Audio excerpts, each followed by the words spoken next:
وہ لوگ انکول سمجھ جاتے ہیں جن کے پاس بندیاں نہیں ہیں انفارچونیٹلی.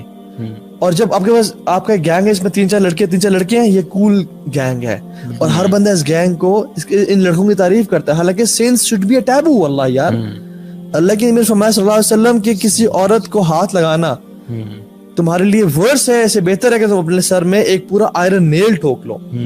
جسٹ امیجن 2 بندے اپنے سامنے امیجن کریں, ویژوالائز کریں, ایک بندہ اپنے سر میں کیل ٹھوک رہا ہے, اس کو پین ہو رہا ہے, اور ایک بندہ عورت کو ہاتھ ٹچ کرتا ہے. ہم کہیں یار کچھ بھی نہیں ہے, تو چل رہا ہے, موویز میں ہو رہا ہے, ہمارے اسلامک موویز میں ہو رہا ہے, اور ہم کہتے ہیں کہ وہ پاگل ہے, کیا کر رہے ہو تم. اللہ کی نے کہا وہ زیادہ ڈینجرس ہے, یعنی وہ دیٹ از ورس.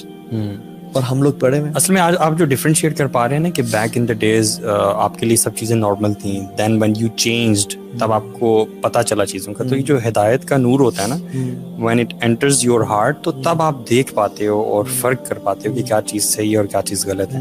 تو بہت سارے لوگ ابھی یوتھ میں ایسے ہیں جن کو اس چیز کا نہیں پتہ اور وہ اس چیز میں پڑے ہوئے ہیں, اور بہت سارے لوگ ایسے بھی ہیں جو ان ریلیشن شپس میں ہیں, ایک خاص حد تک وہ جا چکے ہیں, لیکن شاید اسی طرح کے لیکچرز پوڈ کاسٹ سن کے یا کوئی اور ریمائنڈرز وغیرہ سن کے, اپنے محلے کی شاید مسجد میں کبھی گئے اور وہاں پہ کوئی درس ہو رہا تھا, کسی شیخ کی بات انہوں نے سنی, وہ ان کے دل میں اتر گئی, تو انہیں ریئلائزیشن ہوئی کہ یار جو ہم کر رہے ہیں یہ غلط ہے.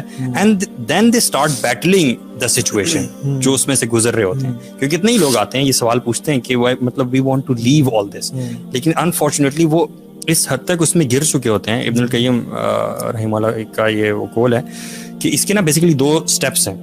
پہلا اسٹیپ ہوتا ہے لکنگ, ہاربرنگ تھاٹس, ٹھیک ہے, بہت زیادہ سوچنا, اس کے بارے میں اسٹاکنگ وغیرہ کریں. یہ پہلے اسٹیپس ہیں, یہ وہ اسٹیپس ہیں جن کو آپ کنٹرول کر پاتے ہو, جن کے اوپر آپ کا کنٹرول ہے. اگر آپ ان کو کنٹرول نہیں کرتے ہو تو یہ لیڈ کرتے ہیں وہ پھر انفیچویشن کی طرف, ٹھیک ہے, یعنی ایک تھوڑا ڈیپ اس کا اسٹیپ آتا ہے, ڈیپ لو کا. اب یہ جو اسٹیج آتی ہے نا, اس پہ آپ کا پھر کنٹرول نہیں ہوتا. اس سے نکلنا یہ ایسا نہیں کہ نہیں نکل سکتے, لیکن it's very difficult and very challenging. تو آپ نے روکنا کہاں ہوتا ہے, نپنگ دا ایول ان دا بٹ. وہ جو شروع کی چیزیں ہیں نا, تھاٹ تھی یا جو فالو کرنا, look at the teaching of our Quran, subhan Allah, lowering the gaze, don't look at such a thing, you know. وہیں سے آپ نے روکنا ہے بیسیکلی, کیونکہ اگر آپ دیکھ رہے ہو, پھر مسلسل دیکھ رہے ہو, پھر اس کے بارے میں آپ سوچ رہے ہو, پھر it is eventually making its way to your heart, ٹھیک ہے, اور آپ پھر اس کے